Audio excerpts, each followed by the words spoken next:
The truth is that I could have gotten up here today and spoke to you about all that I've done. I could have listed all of my accomplishments one by one.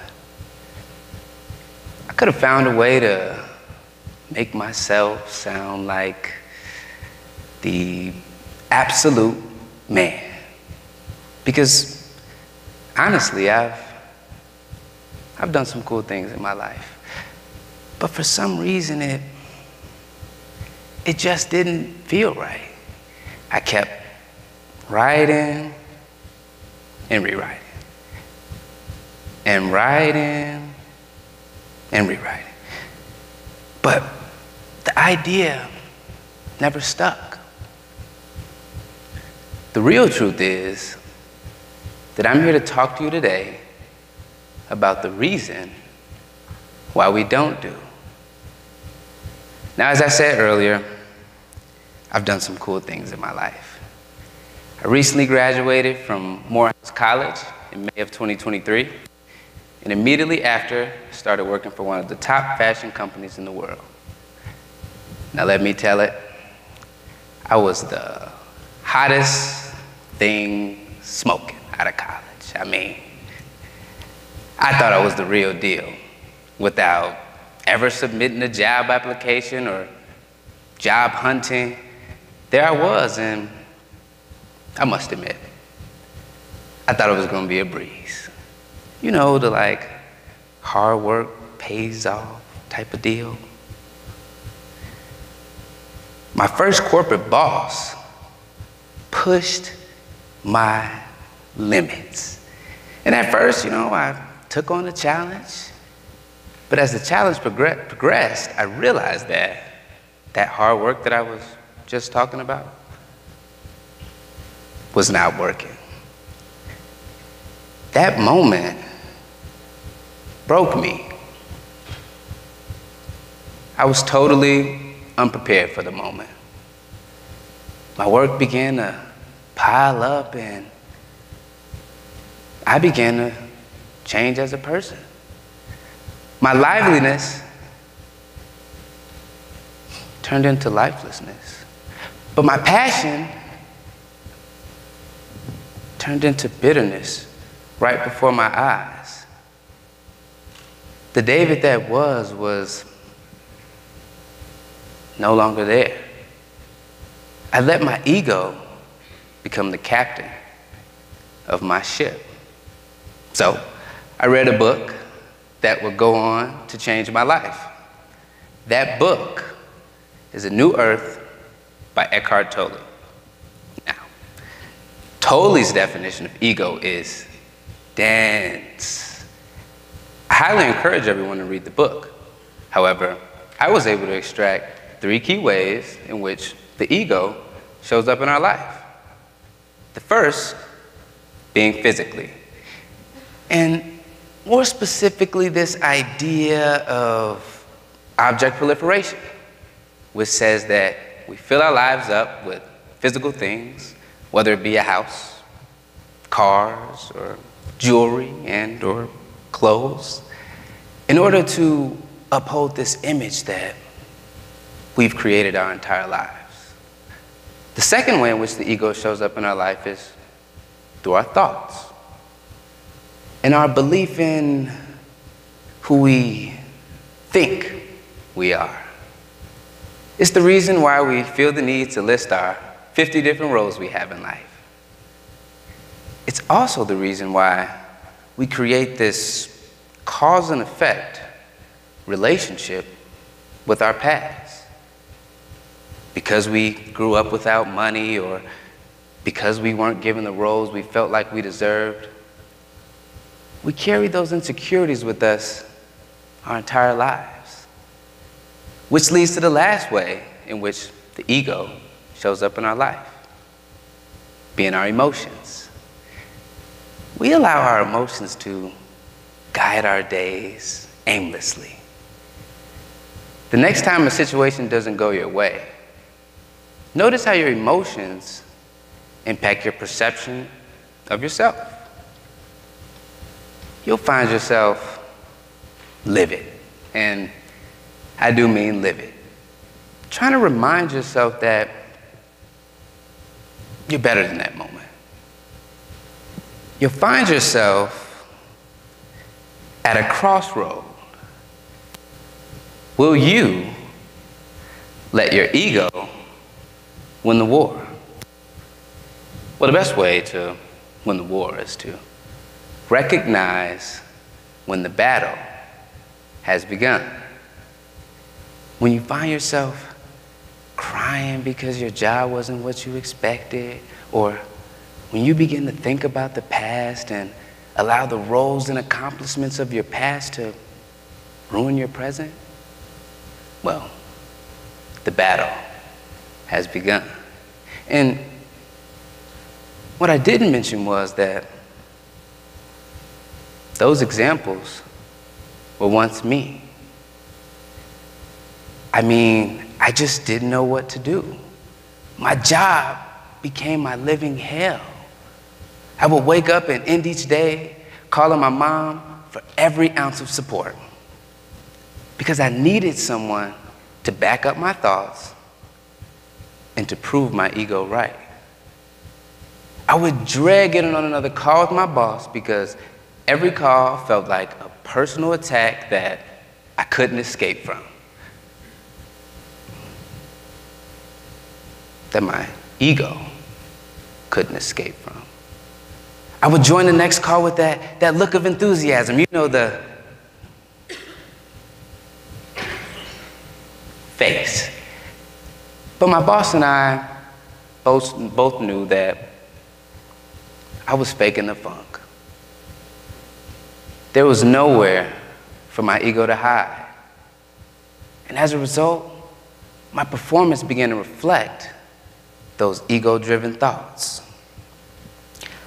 I thought that I was more than ready to work in the business of fashion, so much so that between me and you, I couldn't fathom any other outcome. And if there was another outcome, it was wrong. I allowed my ego to control my thoughts. Every thought, emotion, and interaction, after that moment of realizing that things weren't going how I expected, was driven by my ego. And sometimes it becomes obvious that the ego doesn't really want to change because you want people to understand you. But if you can catch that voice the moment that it starts complaining and recognize it for what it is, the voice of the ego, which is no more than a conditioned mind pattern, you'll begin your journey to winning the war. And when you recognize that voice, you'll also recognize that you are not that voice, but the person who's aware of it. The more and more you recognize, or the more and more your ego will deteriorate. But then you realize that there's a much more important part of the war. Well, the most essential part of the battle is breaking down your relationship with the now. And if you have a bad relationship with the now, it manifests in just about every interaction and every situation. And I say this because the now is extremely important. But what is the now, right? What is David Flowers III sitting up here in this red circle talking about? Well, the now is every day that you wake up. How do you interact with every day? Do you wake up angry about yesterday? Or do you allow one moment to dictate your day? we naturally are affected by the words that people say. There's a saying, and if you know it, feel free to say it along with me. Sticks and stones might break my bones, but words don't hurt at all. But the truth is, sometimes those words can hurt. And what can hurt more than words is facing our reality. I didn't want to face my reality when it came to my job. So what did I do? I stopped living in the now. I'll say it again. I stopped living in the now. I would wake up every day and be so consumed by yesterday. And for me at that time, I really couldn't figure it out.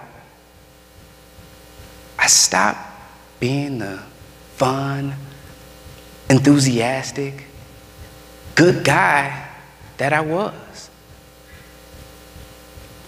I stopped enjoying working in fashion. And honestly, I stopped enjoying life. Getting up got harder and harder because I was so consumed by the past. So much that I was completely out of touch with everything else in my life. In fact, my relationship with my girlfriend suffered the most during my journey to living in the now. I realized that our conversations were solely based on me and my past feelings. I stopped hearing how she would feel. And to tell the truth,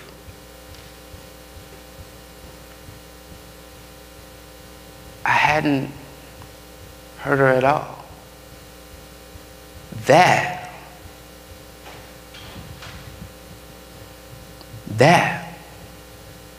is what the ego will do to you. It will try to ruin your present moments with the stench of your spoiled past. But I'm here to tell you that you can do it. It's okay. It happens to the best of us. Adjust your mindset and understand that this too shall pass. Because in this journey of life, a lot happens to us, right? A lot. But we must be open to hearing what our journey has to offer. Because in order to find out who we will be, we have to find out who we are. There's this one song by Kanye West that I love. It goes, "Everything I'm not made me everything I am." And it's not because I never rocked a mink coat in the summertime like Killer Cam, or rock some mink boots in the summertime like will.i.am. It's actually because of two words. I am. How often do we just say, I am? Not, I am black, or I am Christian, or I am a son. Just, I am. The problem is that we feel the need to add something to who we are, whether it be to validate our view of ourselves or how we want others to view us. But by saying I am, I remind myself that I can take on every minute and every second of my days head on, without the pressures that I've created for myself. Generational wealth is my end game. But by saying I am, I I remind myself that I don't have to wake up and be guided by those thoughts. Instead, I am. Those words have allowed me to be standing up here today. When you no longer feel the need to validate who you are, you can be the best thing in life. And that thing is present. I hope that through my testimony, you learn the importance of recognizing the ego within yourself, and you begin to live every single day in the now.